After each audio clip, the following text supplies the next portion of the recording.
Alhamdulillah, pertama sekali kita puji Allah Subhanahu Wa Taala dengan lafaz pujian Alhamdulillah, sama ada melalui pujian zikir, sama ada melalui pujian doa bangun tidur Alhamdulillah, sama ada pujian lepas kita makan Alhamdulillah, pujian ketika kita bersin kita sebut Alhamdulillah. Bukan sekadar semuanya disebut dengan perkataan, tetapi semuanya perlu dibuktikan. Syukur kita pada Allah, pujian kita pada Allah perlu dibuktikan. Kita cakap dengan manusia, seorang manusia tu, kita cakap dengan dia awak baik, tapi belakang-belakang kita kutuk dia, belakang-belakang kita buat benda yang dia tak suka, buat perkara yang menyakitkan hati dia. Maka kita tidak ada bukti yang kita konon-konon kita kata orang tu baik. Kita konon-konon bercakap terima kasih dengan Allah, tetapi kita tidak ada bukti yang menunjukkan kita benar-benar terima kasih pada Allah. Maka secara mudah bukti paling asas sebagai tanda terima kasih kita dengan Allah ialah kita membalas kebaikan dan nikmat yang Allah beri. Kita balas. Bukan kita perlu bagi balik nikmat kepada Allah. Allah tidak perlukan nikmat itu. Tapi kita perlu balas dengan cara buat apa yang disuruh dan tinggal apa yang dilarang. Perkara paling asas. Sebagaimana kita telah diperlakukan kebaikan oleh seseorang, sebagai tanda appreciation, penghargaan, terima kasih kita kepada seseorang itu yang telah buat baik kepada kita. Kita sesekali tidak akan bunuh dia. Kita tidak sesekali akan mengutuk dia disebabkan kebaikan dia. Kita sesekali tidak akan buat benda yang akan menyakitkan dia. Sebab apa? Dia telah buat macam-macam untuk kita. Maka kita jadi orang yang tidak mengenang jasa.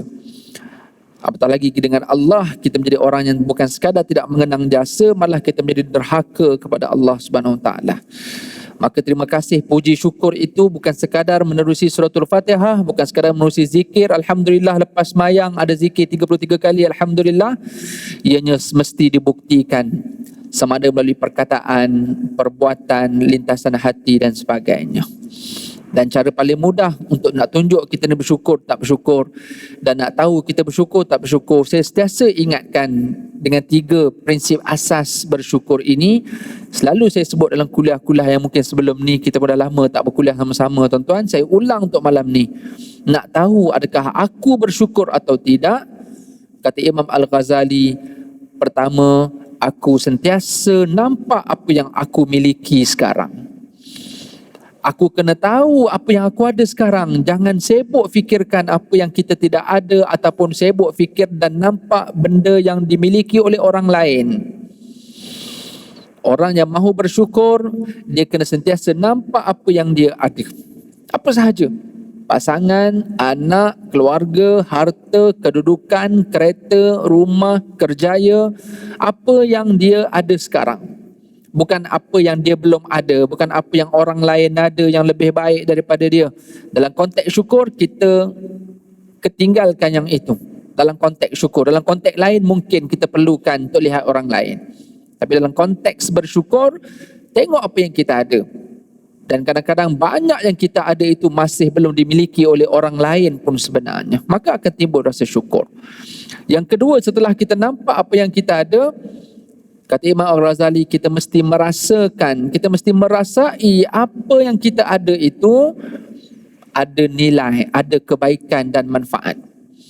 Tidak guna kalau kita nampak kita ada isteri tapi isteri menyusahkan. Tidak guna kita nampak oh saya ada anak tapi anak saya tidak pandai macam orang lain.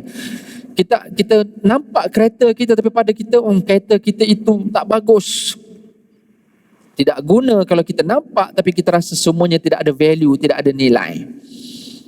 Jadi bagi orang yang bersyukur, dia akan nampak apa sahaja yang dia miliki sekarang, walaupun penuh dengan kekurangan, tetapi di sebalik kekurangan itu pasti akan ada kelebihan. Dan kelebihan itulah yang dipanggil value, nilai. Seburuk-buruk atau selemah-lemah anak sekalipun, mesti akan ada kebaikan pada dia. Dan cari dan pandanglah kebaikan itu, menjadikan kita bersyukur dengan anak. Kita ada kerjaya, walaupun gaji kita mungkin 3-4 ribu berbanding orang lain 40 ribu, tapi 3-4 ribu itu tetap memiliki kebaikan pada kita. Boleh kita settle macam-macam komitmen dalam hidup kita bulanan. Value kena tengok. Dan yang ketiga, kata Imam Al-Ghazali, untuk menjadikan kita orang yang bersyukur, iaitu kita kena sentiasa mengenali dan mengetahui siapakah yang memberi apa yang kita miliki tersebut. Okay?